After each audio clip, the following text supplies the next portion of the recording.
Hey guys, Total Schmidt Show Tuesday night. Let's do this.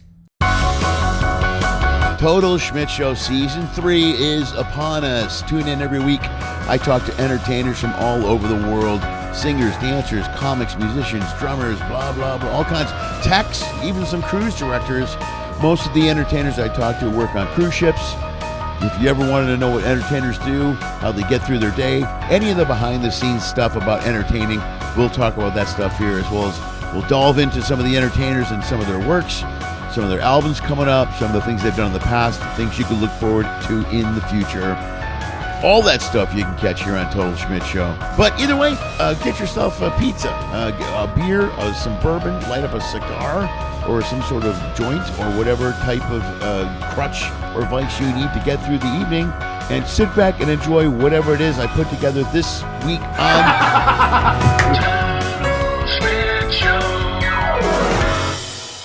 You're welcome. Hey guys, welcome Tuesday night to Total Schmidt Show. How you doing? Thanks for being here. Julie Scoggins is our guest tonight. We'll get to that in a second. If you're listening on the podcast, do me a favor, subscribe to the show. It would help us out a ton. You can also go to LennySchmidt.com to get more episodes, more information, and sign up and register for my website. You get all kinds of stuff for free. And you can join a paid plan anywhere between $2 a month to thousands of dollars. And you can get all kinds of content. The more you give, the more you get. That type of thing. And that's where we'll leave it there. But right now, Julie Scoggins, I worked with on the Carnival Celebration. We sat down, had a conversation. Let's see, her Instagram says she's a vertically gifted stand-up comic, a bird lover, a hugger, and a charm school graduate. She was on Last Comic Standing. She was on Last Comic Standing. She's also a very, very sweet person, very funny comic, and I've worked with her a couple times. Wanted to get her on the show. She's from the South, so she's here to sit down and talk about everything from comedy to her new husband to her life, her travels, and we talked about a lot of stuff. Man, she's been around. She's been around a long time, like me, but not as old as me. I don't think. I'm old. Thanks for being here. Total Schmidt Show. Julie Scoggins. Sit back and enjoy my conversation. You're welcome. Grab your mic, Julie Scoggins. I got it. Thanks for being here. How close does it need to be? You Can you hear me I don't fine? know. Say some shit. I'll record you. Testing. You're 1, fine. 2, 3, 4. You're perfect. I'll mix it after. I'll fix it in post. Okay. That's kind of how I do it. You're so high tech. I'm so what? High tech. I am not high tech. I'm the opposite of high tech. I do shit and fuck it up, and then I go, I got to fix this. That's 90% of what I do. That's my MO. That's life. yeah. It is. No, that's how I handle everything in life. Even whether I know it or not, I've plenty of things I've built and I've gone, all right, that's not good. I'm gonna take it apart and rebuild it again. How you doing? Good. Yeah. Good Yeah. to be back. Yeah. Back on ships. Yeah. Were you off for a bit? Did you take a break? I was off 6 weeks, 7 weeks. Wow. Good. Is that good, or did you have to? No, get I off? went to South Africa. Oh, nice. God, Yeah. good for you. Yeah, we were just talking about the heavy traveling thing. Yeah. How cool was that? Yeah, I just went to get my husband. Pack him up and bring him Oh, you home. got to pick up your husbands now? Yeah, I Is gotta that go how it get works? him. If you want a Well, husband. no, I already had him before I went. It's Right. just he went back. He's from there, and so Okay. he went back to collect his things and make a shipment to put on a barge and send over to live in the United States. Right on. Well, congratulations then. Thank you. That's really good news. You look very happy. I am ecstatic. Good for you, man. That's good. I can't believe I was so lucky. He's just a gem of a human being. That's good. Well, and it's so cool because he works on ships, or he did, right? He was a He does, piano bar yeah. guy. He Yeah, does? that's how we met. Yeah, that's what I'm saying. How cool is that? That's a cool. We were just talking a minute ago how you were a truck driver and then you were married, and now look how you've reinvented your life completely. Look how, and you're traveling. How cool is that? That's And we dynamite. met on the Elation. Yeah. You know Tom Foss. Tom Foss course. met his wife on the Elation. She Oh. was a playlist, like a dancer or something. Nice. Same deal. Yeah. They met. She's from the UK. Right. It happens. No. Well, Solano did. Solano's wife was a dancer. Really? Yeah. George Solano was the first cruise director I ever worked for. He was the cruise director on the Glory when I started on Carnival out in New York. So he was still on the ship, and at the time, around that time, he started dating someone from the cast. Back then, they didn't call them playlist performers, I don't think, because it was 1.0. was a different. They were in the cast. It was a dancer or whatever. But yeah, then eventually they ended up getting married, and they had the boy. He has a son with her. And she's from I want to say New Zealand. She's from New Zealand over there. Yeah, that's right. Because he would spend a lot of time there when he was off. I remember him saying. Yeah, the hardest part for him was I recorded him a bit during COVID, and when I first started doing ships after COVID, he couldn't go see him for a couple of years because of the COVID thing. Oh. They were strict there. They were real strict in New Zealand. That had to be really tough. And especially those early years, he was just a little boy, man. You know what I mean? Yeah, you don't want to miss that. But I talked to him the week that he got to go see him. He was the happiest man in the world. So I was so happy for him. He's a great guy. Very sweet dude. Yeah. So, I love the comedians that I meet out here doing this. This job has changed my life. It really has. That's great. Yeah, and it's in more ways than one. No, in every way though. But that's why, it's funny because before I did ships, I was married, and I was doing stand up, and I was acting and doing a lot of LA based stuff. But then my wife filed for divorce, and I ended up on ships kind of because of that, and it completely changed my life. Like beforehand, I've met so many friends and so many people, and you're right. Every comic I meet, I pretty much get along with every comic. I love comics, man. I just love the mindset and the type of people we are. Like we had dinner last night. We could hang out forever. We could have done this over dinner last night. No, you're right. We could. We really could have. Yeah. No. That was such a good conversation. Yeah, that was a blast. So, but yeah, it's great how it changes. It's funny. It's like it's a completely different world. It's like a whirlwind. Now you're traveling. You move from one ship to another. A lot of shows, but it's great. And once you've been out here a while too, you start making friends in other departments. Yeah. Like singers and a lot of entertainment people, but I've seen like the audio techs and from years ago, and there's one on here now that I remember. Yeah, I just saw him in the hall yesterday, and we were like, hey, it's so cool. Yeah, there's a couple I've known a long time. I ran into Eric last night, who's on the playlist. He just got here, but there's a couple of bartenders I know really well. Yeah, I met I saw last week is a guy named Attila. I love this guy. He looks like Jason Blanchard. He's a little short guy, bald, nice, sweet dude, sweet guy. But he was a bartender on a ship, and he got promoted. And so he's on the Panorama, and so he had bars. So I saw him right away. I was like so excited for him. Like, man, he's such a nice guy. But yeah, there's guys like that I've known for 10, 12 years. They've been around here a long time. And you've watched their career progress too. Yeah, it's cool to see them move up. You know what I mean? Yeah, it can happen. Sure. If they're smart, man. Some of these guys are real smart the way they do it. They get in here when they're young, and they can retire in their 40s. You put 20 years in from your early 20s, 25 years in before you're 30. There was a cruise director years ago named Henny. I don't think you met him, but he was from Australia, and he retired from Carnival at an early age. Wow. And then he goes back home and opens I think he opened like a bar or something with his wife. But now he's got a pension coming from Carnival, and As a comedian, though, we tend to be older. Yeah. We're like the oldest crew members, except for a couple of the engineers and stuff. The senior engineers, I think they look old as us. Right. But that was when my husband and I met. We walked out of the hall of the crew cabins at the same time one day, and he was like close to my age. He was old, old by ship standards. Sure, of course, yeah. And I'm like, holy shit, what do you do? And he said, I'm a piano bar entertainer. And I'm like thinking, wow, this dude is, age appropriate, and he's good looking, and I just hope he's single and straight. Right. And he was. It's like, damn, I should buy a lottery ticket. And we met on the Elation in April, and we got married in July. I mean, it was like, oh man, yeah, really? Yeah. Was this last year? Yeah. Okay. Wow. That was his first contract too. I like to say I got him before he got ruined. Yeah.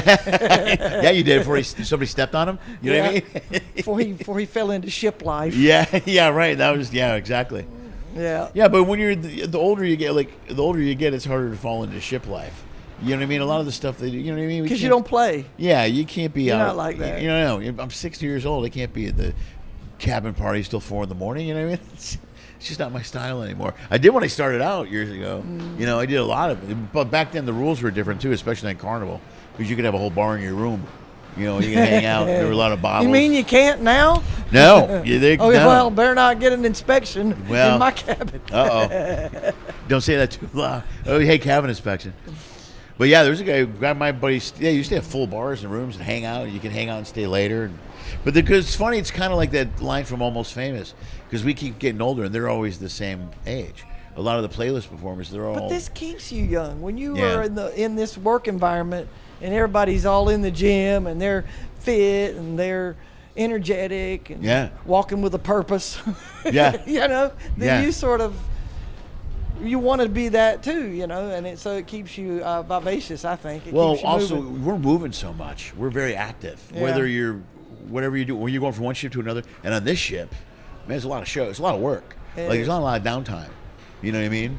Like yesterday I had laundry and then I had 4 shows. That's a full day. Yeah. For sure. But it's good. It makes it, but it keeps you moving. You're active. You're right. You kind of feel alive. It's better because there's better than a day when you have no shows and you're hanging around and you got nothing going on. Yeah, I don't like that. I feel yucky when I sit too much. I know. Yeah. And eat too much. Yeah. So how long you started doing stand up after you were doing the truck thing, right? So how long you been doing stand up? 27. This is my 28th year. Okay, so you've been around a while. That's good. Yeah, but just with Carnival for 5. Okay. That's great though. That's a nice reinvention though. Yeah. Yeah. I was on a radio show in Charlotte for 6 years. On the John Boy and Billy syndicated. Oh, right show. on. It wasn't a permanent fixture. I had carte blanche. I just came and went, you know, and they would promote shows for me, and they would play my clips when I wasn't there on their best of segments. Oh, that's and cool. Stuff. Yeah, right it was on. nice. That's very cool. And then, of course, I did Last Comic Standing season 9 in 2015. Right. Which was a real learning experience as far as that was my Hollywood. Yeah, you're welcome to the machine. Yeah, and I did a thing on Fuse TV. Yeah. And that was, I don't even remember what year. That was after Last Comic Standing, because I think that opened that door. Oh, right on. What'd you do on Fuse? Wasn't that like a skateboarder? I don't remember Fuse. Maybe I'm off on. Well, they had a show on Fuse called Uproarious. Right. Okay. And I was on that. All right. And it was hosted. The guy was named Jimmy Tatro. Okay. I've never heard of him, but it was just a comedy. Had stand-up comedians, just featured, and it was taped at the Irvine Improv. Oh, did it really? Yeah. No way. Judy Brown was in. Oh, right on. Casted it. So I got on her radar for a minute. Oh, that's cool. It's a good radar to get on. Yeah, it was. Yeah. I say it in past tense. Yeah. Well, I was on her radar a bit too early on. I think I might have blown it with her. I think she's sweet. She's still very. In fact, I reached out. She's very genuine. I reached out to her last year about intern work for my daughter, who's got a degree in digital TV film production and stuff, and she was looking for work at Levity. And Judy got back to me right away and helped my daughter. I mean, she's really sweet. She was really nice. She's awesome. Yeah. I believe she's a good heart and she's doing things the right way and deserves every success she has. I was doing it the right way. I worked for her when she was booking one-nighters in Denver. Wow. She was Judy Brown way before Steve. Yeah. I said Brown, but it's Marmel. It is Marmel now, yeah. Yeah, but she's the machine, man. I mean, she's built an empire. That whole. They got me an interview at Levity while I was there taping for the Fuse thing. Right. And I didn't. But you know what? They wouldn't tell me what it was about. Okay. Like, I want to prep. If I'm getting this shot at something big, which I thought it might be, right, I would like to know what they expect. What can I do to make sure I know what I need to know, right, and everything. And I said, well, how should I prepare? And she goes, oh, don't do anything, just show up. Right. Yeah, but that's kind of how they do it. Like I've had a few meetings like that in LA. They want to see what you've got prepared. Right. They want to know where your head's at. They want to know what you're bringing. Right. And she goes, what passions do you have? Right. Actually, the interview wasn't with her. It was with, what was his name? Young. Okay. Not Jacob Young. That's a different dude. This guy, he was the reality TV division. Okay. But anyway, and he wanted to know Eugene Young. That was his Okay. name. He used to work for Ryan Seacrest, and wanted to know like what I knew, what I liked, what I was passionate about with the projects and stuff like that. And I said, well, at the time I was adopted and I was looking for my birth mom, so I was doing this DNA stuff and genetics and research. And I said, well, you know what? I think they should have a reality show where they give white supremacists DNA tests, and then the ones that have genetic heritage of the people they hate, they should have to read the results on camera. Oh, no. And you could call it like, who's your daddy? Yeah. Oh, my God, that's great. Did you tell them that? Yeah. And I'd never even said that to anybody. It was just in my head. Yeah. How they respond? Well, he's taking notes, He goes, well, we'll let you know. For all I know, the project happened without me knowing anything about it. Yeah, that's, you know what, though, and I don't think they would have done this, but I had a show stolen from me by Fox. Yeah. It was a direct lift of a fantasy show that I came in with it all laid out, and they go, we're not interested in anything like this. And 8 months later, I saw it. I'm like, you got to be kidding. See? And it was like verbatim. I called the guy who pitched it with him, like, dude. He's like, I know, man, I'm sorry. And the thing was, I didn't have rep. I didn't have a lawyer. I went in with a buddy and met the guy in charge of the development, and they just said, no, we're not. And they do that quite a bit. Or I was afraid of that, really. Yeah, they do it a lot. Or they'll buy it and then they'll shelf it because they already have something like it. You know what I mean? That's how movies get shelved a lot. Well, had I gotten any money at all from it, I might have been at least been okay better. with it, right? Well, I think I blew it with Judy. I might be wrong about this too, because there was a time where she was putting me up and showcasing me, and we talked via email. And she had mentioned to me, I see you as like the goofy dad sitcom, like you'd be a dad on a sitcom. But at the time, I had just written 2 pilots for myself, and I was really into this anti-hero thing. The Sopranos were out, and I was talking about. I sent her an idea. I go, because I liked acting. I was into acting more. I go, I think instead of a goofy dad, I'm more like almost like a James Gandolfini character with a layered father with faults that has kids. It's more of a one-camera shoot, and we never really talked much after that.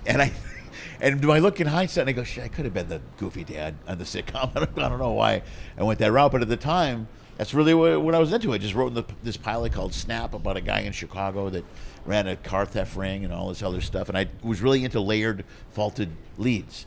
And I don't think that's what they wanted from me. That's what they were looking for. But that's where they want to know where your head's at. He talked to me about, he said, what are you into? What do you like to do? And I said, well, I like to play video games.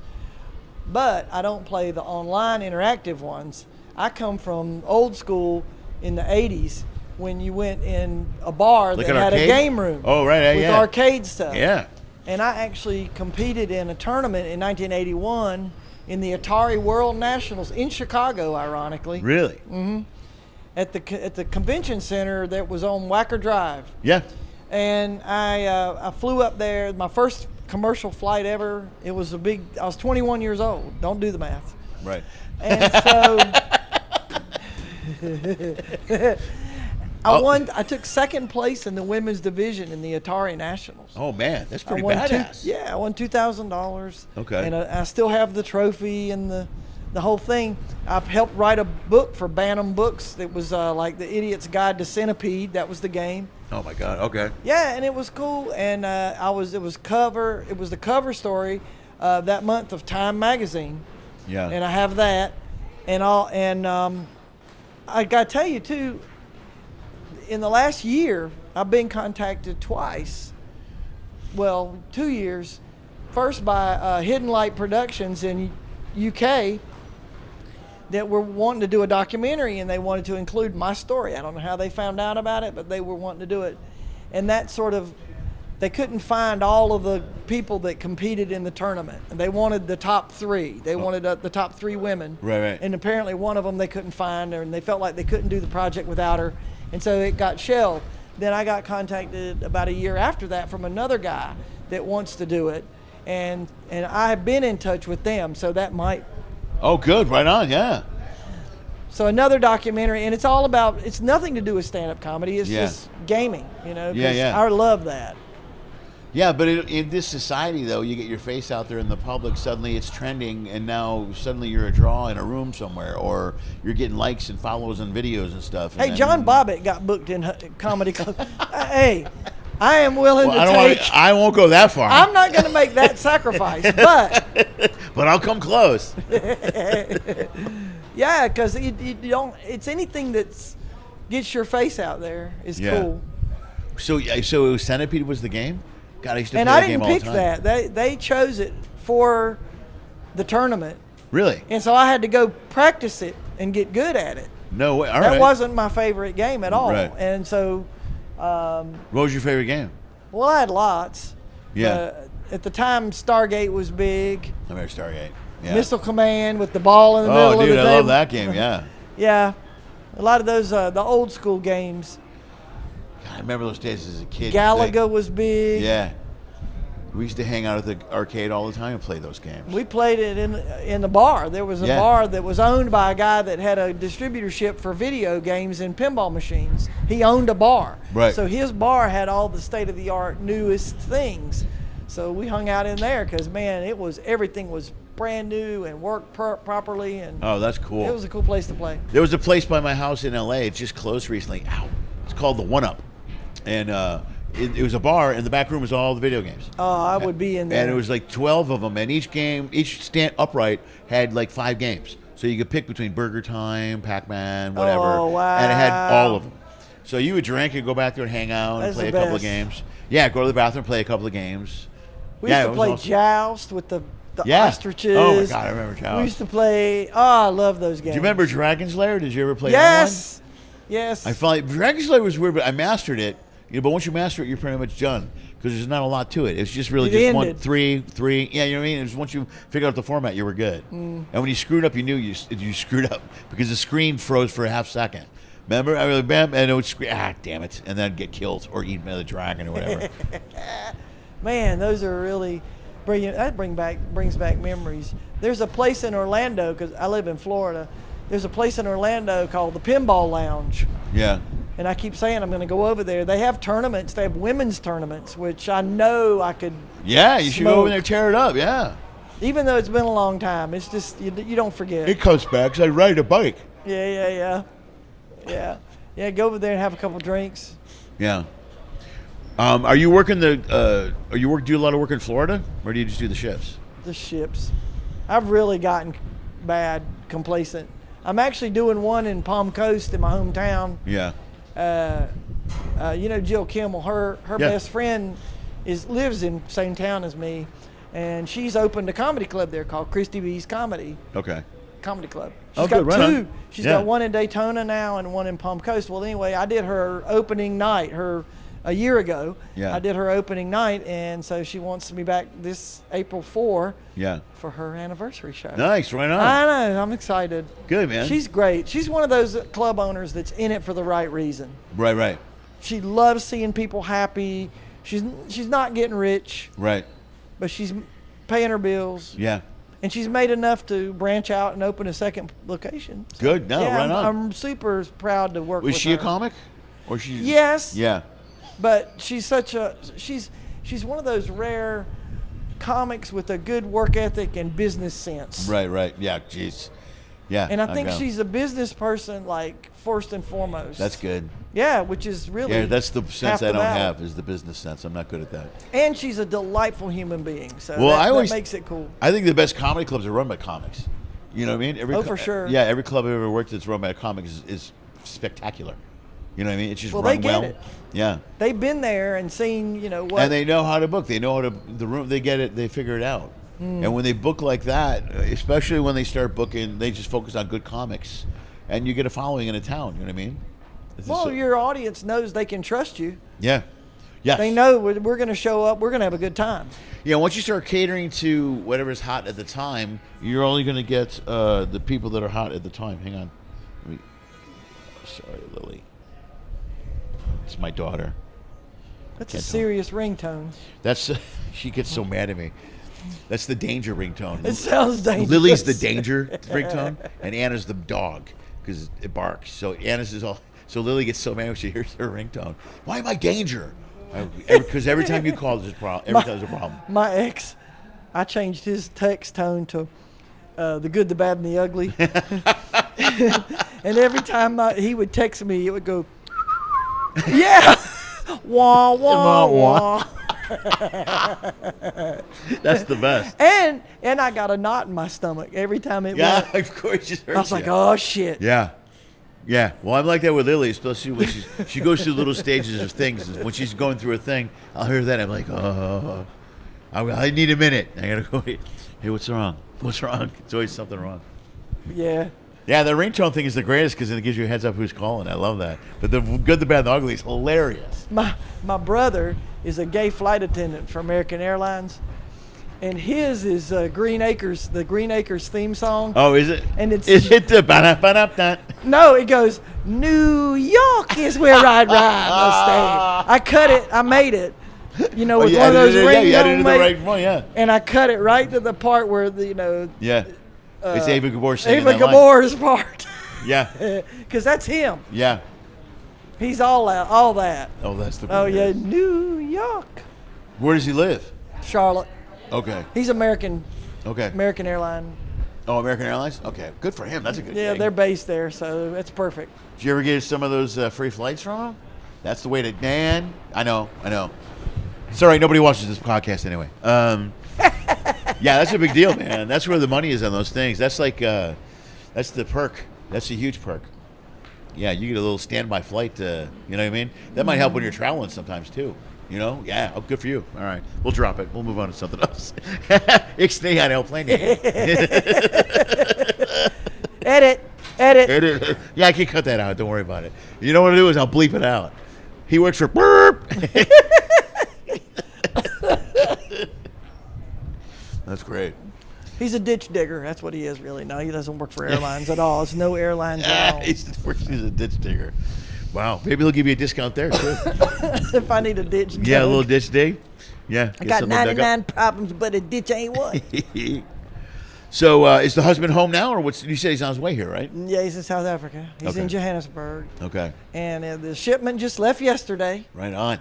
So we're hoping in 6 weeks he'll have his stuff. We just bought a house. Yeah. We're closing when he gets here. We haven't closed yet, but we're getting stuff done over there already because I'm buying it from a friend. So right. We know it's going to happen. Oh, good. Right on. Man, good for you. That is so cool. It's really you got all good stuff. Man. I can't complain. No, that's a great place to be. And I tell people, with all the drama, then turn off the news, man. Yeah. See how good it is. See how bad it is when you don't have somebody in your ear all the time telling you how upset you should be. Right. Yeah. It's really. Well, I caught myself twice this week because I was turning on this 22 on here. So I usually leave the news on all day and I'll work. But it's just everything is just everything is depressing. And it's just to get you to look. Yeah. Yeah. And half the time things aren't as dire as they make it out to be. I mean, I know there is strife and struggle. Yeah. But. No, plus there's that old adjective, I believe this we have more in common than we don't have in common. And I think the news especially, they try to push it really hard to divide us to a point where there's somebody mad at someone else, where you're always angry, you're always frustrated. And so then people... And they're succeeding. They are, because then people... I know there's people that won't talk to people just because of their point of view or who they voted for or whatever your beliefs are in the world. There's more to the world than we have more things in common. You notice that on a cruise ship a lot. People get along all week on a cruise ship. For the most part. That in my PG show. Yeah, I got a bit. There are no politics here. Yeah. We are all Walmart shoppers. This week, we are on Carnival. That's great. Yeah, that makes sense. No, but it's true, man, because that's a byproduct of social media, though, because social media thrives on anger. It's all anger. The angrier people get, people doomsday scroll. Yep. Yeah. I'd never even heard that term. Yeah. And I just can't even imagine that being entertaining to me. Well, Twitter's can be evil, man. I left X. There's stuff on there that pops up that's just it's like death and horrible stories. Really. It wasn't a big sacrifice, honestly. I wasn't on there anyway. But then when Elon started acting the ass, I didn't just delete the app. I terminated my account. Did you really? Yeah. I wanted to make a statement. Yeah. Yeah. Okay. And I drive a Tesla. Oh, do you really? Good for you. Yeah, well, but... Is it getting roughed up at all anywhere? No, and I'll tell you something. I was reading all about people getting Teslas vandalized and everything, and I thought, but I live in Florida. Right. Okay. Yeah, it's a little easier. Yeah, so it's like conflicting. They hate electric cars. Yeah. But they love Musk. But they think he's doing good things, and Yeah. it's like, okay, do you hate the car? Should I worry or not? Yeah. So what I did, because my car is a Model 3, which looks like a lot, the body style's like a lot. The Cybertruck, you know what that is. Right. It's a rolling dumpster. Right. Okay, so you know that one. But my car looks like it could be an Audi, it could be anything. And so I went on eBay and I bought Audi badges. Yeah. And I'm going to take some fishing string and take my Tesla badges Oh, off. do it. And put the Audi, and I'm going to just rebrand my car. Dude, a friend of mine just showed clips of a car that he saw that did the same thing. It happens all the time. Yeah. But people that don't know cars, they don't know the difference. Yeah, they won't know. They're just the rednecks that want to start something. Right. And they won't know. They won't give it a second thought. Plus, I'm always like, why you? I don't know. I don't understand the blowing up or vandalizing Teslas thing. I mean, you're hurting the people that bought the car, not the. No one bought the car. And a lot of them bought it years probably ago. Regret giving him There's any money. There's a ton of them. No, there's a ton of them years ago. They're like, I bought this car back when it was the right thing to do. I did too. Yeah. When I bought it, it was 2022. Yeah. And I thought he was doing the good things for the environment. Yeah. And I liked it. And yeah. I mean, it costs nothing to run it. Sure. There's no oil changes, no radiator flushes. Right. Brake pads every 150,000 miles. Jeez. I mean, it's no maintenance. Right. It's a great car. Right. And it farts. It farts? What do you mean? Does it really? You operate the car with an app. Oh, all right. And on the Tesla app, there's a little cloud icon. And when you push it, there's a speaker under the hood. And it has like 6 different fart sounds. And the kids love it. And me. And the kids and me. Oh my God, there's like a little squeaky one, and then there's like a juicy one, and then there's like a long drawn out. How do you not laugh at that? And there's speakers under each of the seats. Right. And you can make it so Can you make it sound like you're the kid in the back seat farted? Oh yeah. I didn't know that. Yeah, and you can make it. You can replace the horn noise with a fart, right. And you can replace when you turn on the turn signal, it will make whichever seat you designate. Yeah. Fart. Right. So like you can loan your car to somebody, set it up that way, and then while they're driving, they turn on the turn signal and it goes, brr, brr, and they're like, "What the hell?" It's great. I would have done that to my kids every single day. It's the best thing ever. Yeah. Look at I know it doesn't take a lot. Of all the technology in the car, it's the fart noise that you're all worked up about. That first thing I did. Never mind that it has auto summon and it will come get you in a parking lot. Never mind about that. Right. It farts. Yeah, it's got farts. I know. That's I have the sense of humor of an 8-year-old boy. I can't help it. And that I'm like a 6-year-old boy. That will never change. Like there will never come a time in my life where the mustard doesn't make me laugh. Never. Well, that's the type of shit that's ingrained into us. You know what I mean? It's just a little, the juvenile laugh thing. It's never not funny. There's nothing wrong with it. And my ex, one of the reasons he's my ex is because the eye roll sprain that he would suffer every time I did it, because he just thought it was disgusting. He Really? It was funny, yeah. So I knew that wasn't my soulmate. Right. How long were you married to that guy? 28 years. Oh my gosh. Yeah. It took you that long to throw an audible on Well, that? no, it didn't take me that long. Oh. I knew before that, but you hang in, No, I hear you. You hang in because you don't want to be one of those statistics. Yeah. Did you have kids with him? Mm-mm. Oh, good. All right. Well, that kind of, in a way. That simplified things a Yeah, lot. sure. He never wanted them, Well, so it wasn't a difficult decision. Well, kids are involved in divorce. And I It was makes like, it way harder. I didn't care one way or the other, so. Oh, good. Even better. That works for you. That's even better for you and your husband now. You know what I mean? The options you guys have are endless. You guys can travel and do whatever the hell you want to do. We're doing it. Yeah, good for you, man. He's got 2, but they're grown. Right. Adults or whatever, grown up. Yeah, he wants one of them to go to work for Carnival, but the kid's not that into it. He doesn't know what it is. Right.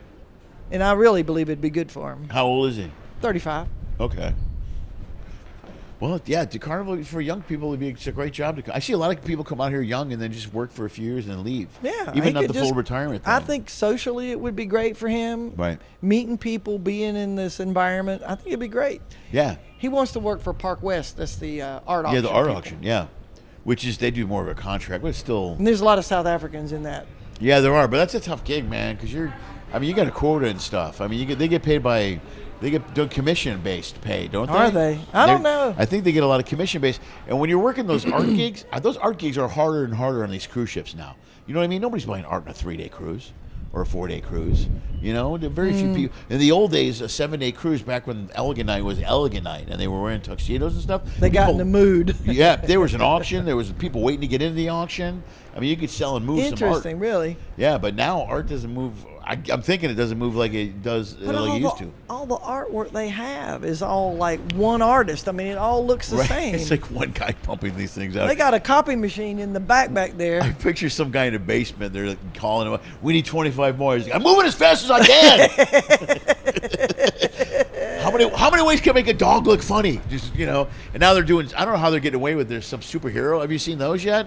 Where there's shots of Gotham, where there's Batman in the background and stuff. No, because you got to pay licensing for that stuff. Yeah, you know. Do. Well, no, they're weird about the music for us, so they must be paying attention to it. Yeah, I think that's why. Also, I don't know, because you hear a lot of music on the ship where it's a song, but it's sung by someone else. It's a cover. You know what I mean? Yeah. Like you hear a Madonna song, but it's sung by another artist. And I think that might have something to do with licensing. It's got to save money, and all the lines do that. Like all the lines have different music, and that's the overhead music or background music. You know what I mean? Karaoke versions. Yeah, it's all Stuff karaoke like that. versions. That's what it is. It's like they're scouting the karaoke rooms, going, "Hey, can you drop a couple tracks for us real quick while you're here?" Up by Cardi B. Can you put that on karaoke? They're giving her a list to sing. Just sing this. That's what I want to come out to, but they won't. They don't have it. They don't have none of that. I gave them 5 songs, and they were like, "Oh, nope." Well, can't you? Did you send it to Shoreside? Because that's no. how it I'm going works to do here, that right? and let them try to get it, but they'll get homogenized versions of it. One thing- It'll be all edited. Once they get it, I learned this here. Once they get your song, they put it in the data. Because I go to some ships, they don't have my song, and he actually Danilo found it for me. He goes, "You're in the database." I go, "He goes under your name. You have your own intro song." I go, "All you have to do is go to the database." Who's Danilo? I think I know a Danilo. He's the sound guy he was the sound guy. He's an audio tech? Yeah, he's the audio tech. No, one I'm thinking is not. You'll see there's Teddy and then there's Danilo. Those are our guys. Right. And Danilo did my adult shows 2 nights ago and my family shows last night. So I think he'll be downstairs tonight. But he told me once it gets approved, it's in some sort of website or whatever. They go to the main data bank. So they now can I know. lift it. They can go and get it. They can go get it because it's got to be approved. Because for years, there's a bunch of ships I go to, they don't have it. And I'm like, all right, I guess. And you can't give them a USB drive anymore. They're strict about that. But now once you're approved, so now you just go look in the database. It's there. So whatever song it is, I don't even know what that song is. I'm not hip, so I don't know I don't know how that song goes. By Cardi B. Is that one of the blue? Is it dirty? Is it a dirty song? Of course. Okay. It's a stripper song. Is it a stripper song? As most of her music is. Oh, is it? Okay. I don't know anything about Cardi B. Yeah. Most of it's get naked music. Okay. But it's good to walk up on stage to some of it because I bet. people really react to it. No, I the bet ones they that do. know it. Is she the one that does the wet ass pussy joke or song? Is that her? Yeah. Cardi B? Okay. All right. I don't know. See, I learned something new today. Doesn't she do that? In Cardi B WAP. WAP. No? Who does it? Yeah. I think it is. Get a bucket, get a mop. That one. Certified freak, 7 days a week. Wet ass pussy. Make that pull-out game weak. So I've heard. It is Cardi B. It's Cardi B. It's Cardi B. And Sexy Red, that's the other one. Ooh, she nasty. Oh, yeah. Those some whores in the house. Those some whores in the house. Oh, yeah, this is a dirty song. Let's cover some bases. Oh, wow, she covers all the bases. Dude, you read everything's in here. Everything's in this song. Every word that I cannot say is in this song. The N word, she can get away with that. I can't say that. I don't say that either. No, I don't say that. And then there's of course, the PP. Wow, yeah, she covers some bases. When my kids were little, they have a real good ear for music. My daughters, they listen to all kinds of stuff. My oldest is a big fan of Sinatra, and they love everything, all over the gamut, from Kesha's, and Taylor Swift, and then Fleetwood Mac, and my youngest loves Rush, which I'm a huge Rush fan. Wow. Yeah, she listens to everything. She's really got a really good ear. She somehow finds music that's she listens to a specific app or station that's called Not Pop or something like that, and it's good new music. And I love this song. I need to go get that. Yeah, I'll go, who is this? I'll go, is this from, because everything I hear that I like, I go, is this from like 87 or 95? And she'll go, no, this is brand new, it just came out. You know who's good about that too is Stevie Van Zant's, his channel, Underground Garage. He plays good new stuff. Yeah, on XM, right? He's on XM. Yeah. But every once in a while, my daughters, when they were little, they would just play, because I let them run the radio when they're in the car. I let them play whatever they want. I just don't care. Yeah. I go, you guys play what you want. And they'll play a song, and they'll wait for me to react to it sometimes. They'll play a song, and I'll hear something, and I'll go, whoa, what is, and then they'll laugh, because that's the only reason they'll play it. And if I don't catch it, they'll go mad. They go, Dad, aren't you listening to the song? And they go, change the song. I know why you play this song. So they'll play songs that, I'm amazed with the stuff they get away with now in songs. When we were younger, it was all innuendo. Like songs about cars were about making love. It was a whole about starting the car and getting it hot, and it was, there's no innuendo anymore. It's just something. Paradise by the Dashboard Light. Yes, that was the whole, exactly. That was 100%. It was all about it. And like every Kiss song is about having sex, but it's about something else. They built, it basically is, grab my rocket, and it's, make my rocket explode. And you're, as a kid, you're like, yeah, make my rocket explode.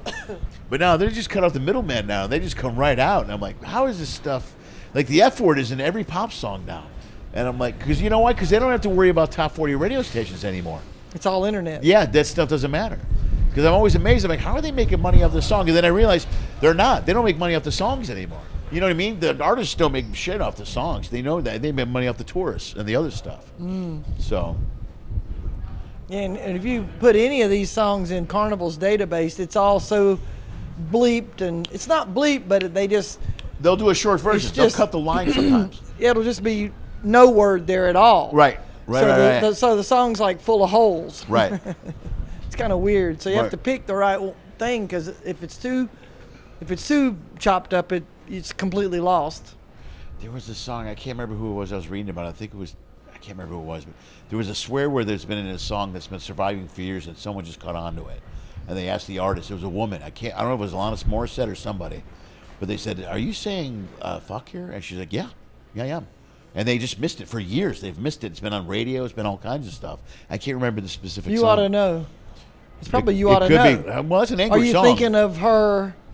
I don't know if it's her for sure. But I mean, artist. That's the line. He says, are you thinking of her when I... No, when they you caught that one. Because it's blatant.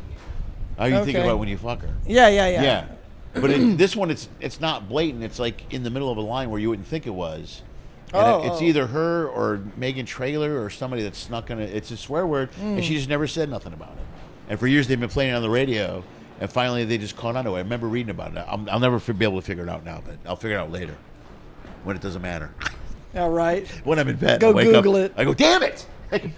That's exactly what it is. Yeah, that's the shit that keeps you awake at night.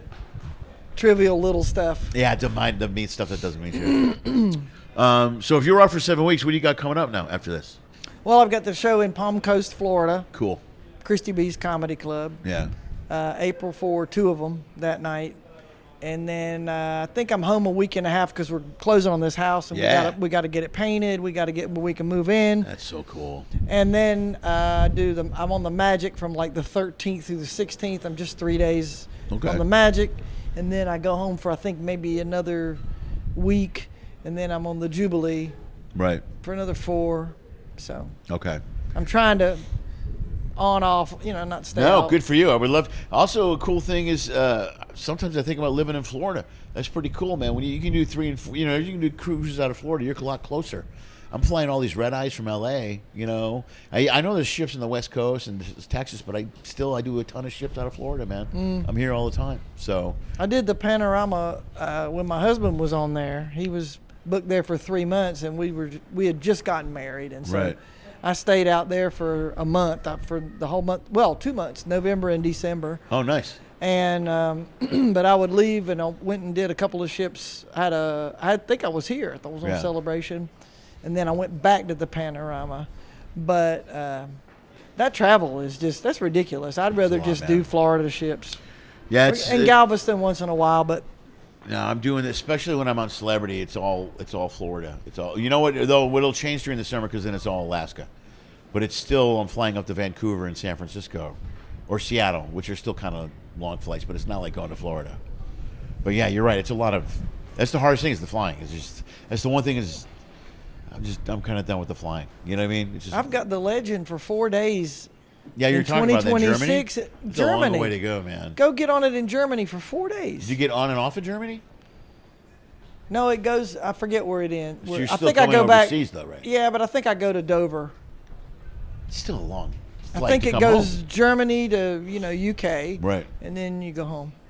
4 days. Still a long flight for 4 days. You know what I mean? Both ways. There's a couple of days of travel. Yeah, I'd like to stay a whole, 2 back to front or something. I do a lot of crossings, so I'll get off or on in Barcelona. It happens quite a bit. And, I mean, those are okay, because I usually get on the ship in Florida or on the West Coast, usually Florida, and then it does that transatlantic. Oh, shit. What do I do? We good? Yeah, all right, we're good. I almost knocked shit out. But I'll do the one way out and then get off in Barcelona, which isn't too bad, but then it's just one trip back to the L.A., So... But yeah, that flying is... You don't mind the crossings? Because, you're on there with the same people for so long. I don't mind them now because I get a lot of work done during the day. I write a lot, and I edit a lot of video, and I work on especially on Celebrity. Like I said, I get the free streaming Wi-Fi. I work on my website and my YouTube constantly. But you must have a lot of sets. A lot of sex? A lot of material. No, a lot of sets. I was going to say, geez, that Celebrity's not that great. It's not that different. It depends. Usually I'm still only doing 3 out there. Or what I'll do is I'll do 4 and then they do Liars Club on those. You know what I mean? Which I love doing Liars Club. Celebrity does Liars Club. Yeah. And when you do Liars Club with Celebrity, it's with the captain and the hotel director usually. Oh. Yeah, and it's really interesting. I bet. It's a I've never seen that. And you got to, because with Liars Club, you got to follow their lead a lot. You know what I mean? Because they kind of got their things set up that they do. And they're the stars of the show. Well, the captain especially, man. You got to. Yeah. I had one captain that just interjected on everything I said, on every joke, and you got to play with it. You got to run around. He was enjoying it. Oh, he was. They love it, man. I'm telling you. And there's a captain on Celebrity that his name's Captain Kirk, and he plays guitar, and he does a rock show. One cruise, he'll do a midnight show and he plays Metallica and Van Halen, and he rocks. Is he a young dude? No, he's older, man. All the captains are old. 60s and 70s, yeah. He's an older dude, but they're great. Their captains are funny, and they hang out and talk to them. They're so entertaining, man. And the hotel directors, they're just funny dudes. That's great. That's great. It's really different. It's kind of cool to do. I bet it's fun to work for as crew members for them. I think so. Yeah, not us. I'm talking about the crew. Yeah, they do because they're really good people. The crew, and it's weird the way the crew gets. They're just really good people. They're really sweet. Front office people, all of them are just dynamite. They're really nice, and everybody's all the heads of the departments seem really cool guys, really cool people. That's nice. Yeah, man. That's a good environment. It's a great environment. It's really fun. But that rock show is amazing. And he crushes. He plays well. He's like... He kills it. Oh, he just does a great job. I watch it every single time. I'm like, they're just dynamite. They're fun to watch. I'd love to see that. Maybe someday. Yeah. Yeah, but it's like on the long cruise, I don't mind it, man. I'll get 3 or 4 days off. And the cool thing about that long trip is there's only one comic usually, but you'll have a band, or there's a band I know, a singer, a juggler, a magician. So there's all these different entertainers. So on those cruises, I'll do podcasts with different entertainers. We'll talk about, there's a great duo trio, I can't remember the duo Costanza, which is an amazing aerial act that they have. And it's a girl, I think they're married now, husband and wife. They just bought a house. They sent me pictures of it. It's on Instagram. But I talk to them, I interview them, and it's just, they're that type of performer. They come from France, and they're street performers, and it's just this interesting shows and people. So I have a lot of fun doing those podcasts and a lot of fun watching their shows. So cool. Yeah, it's pretty cool. So it's not as boring as you would think it is. Yeah, my husband did the crossing from Singapore to Long Beach. Yeah. Oh yeah, it was really long. That's a long one. It was a 24-day They stopped in Manila and Honolulu, and then there. It's got to be a lot of work for him too in the piano bar. You know He what I mean? said, yeah, he did 4 hours a night. Yeah. Of singing, doing requests, and they depend on tip money. Sure. Yeah, that's how you make money. And once those people have seen you for 24 days, they have tipped you, and they're done. Well, I got to think after a week or two, you've already covered all the songs, and they're you know done. What I mean? Yeah, they're done. And he said that it was not good. Like I didn't even think of toward that. the end, they weren't putting money in the jar much. I mean, they were, and some tipped him big the last day. Yeah. Like sort of covered the whole thing. Yeah, that's kind of cool. But he said that he's working out which length cruises are better tip-wise. Like if it's an 8-day, or like when he was on Elation in Paradise, they were 5 and 4 alternating. Right. 5-day, 4-day, 5-day, 4-day. And so you rotate it out with people. But the people that take 8 days tend to have a little bit more money. More money. They're older and right. They can afford to be out there 8 days. Right. Plus, and then the younger you are, sometimes a piano bar is not your vibe. They're in the club. But you would be amazed at the 20-year-old, 20-somethings that love what he does. Oh, that's great. I'm shocked. I never would have thought. I'd have lost a bet. Would you? How? You lost a bet? Yeah, I would have. If you had me bet money that the 20-somethings would be in that piano bar like they are. But then good on him, though, because that's so similar to what we do. You can't really keep working here unless you're going to be relevant to people that are younger than you. And we've got to make younger people laugh. Like one of my favorite shows is when it's a lot of 20-year-olds and they're happy. I mean, I'm 60 years old. To hit that wavelength, my daughters help me with that a lot. But if we can't connect with that younger crowd, that's how you get weeded out here. You can't do it 3-4 day. You're going to be in trouble. When the little kids come up and tell me they like it, that's I love that. Well, I used to work with and teach kids when they were comedy and acting when they were little. So I loved the family shows with the kids. So, and if the kids are happy, the parents are thrilled. Of course. And that's something that goes into a review or something. You're like, they were so good to my daughter, and my 4-year-old loved it. My 8-year-old, how many times you see a kid, their first comedy show, they're 11 or 12, and they're just mesmerized. You know what I mean? They come up, they take a picture. Yeah. And I'm like, oh, you want a picture? That's cool, right? Yeah.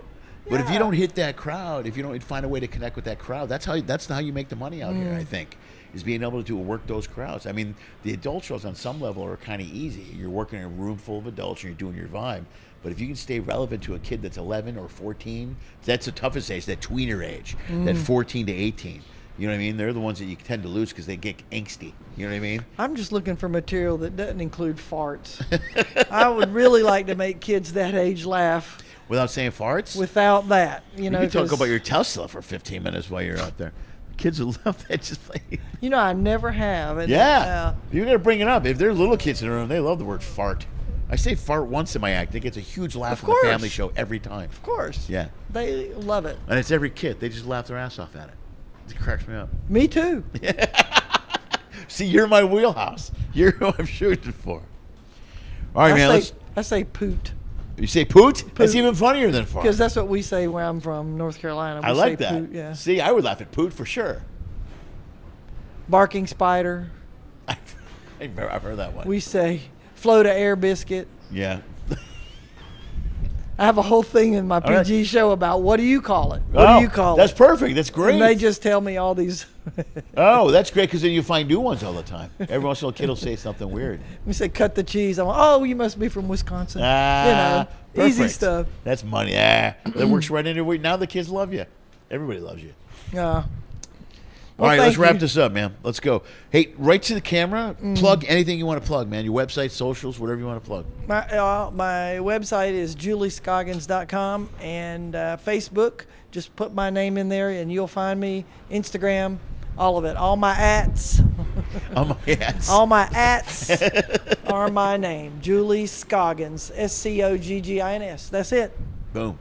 Open bar comedy too. I'm on that. Okay, I'll plug that in the thing. I'll make sure there's a link to it. Thank you so much. Oh, thank you for thanks, having Julie. me. Thanks for doing it. I'm glad you took your time.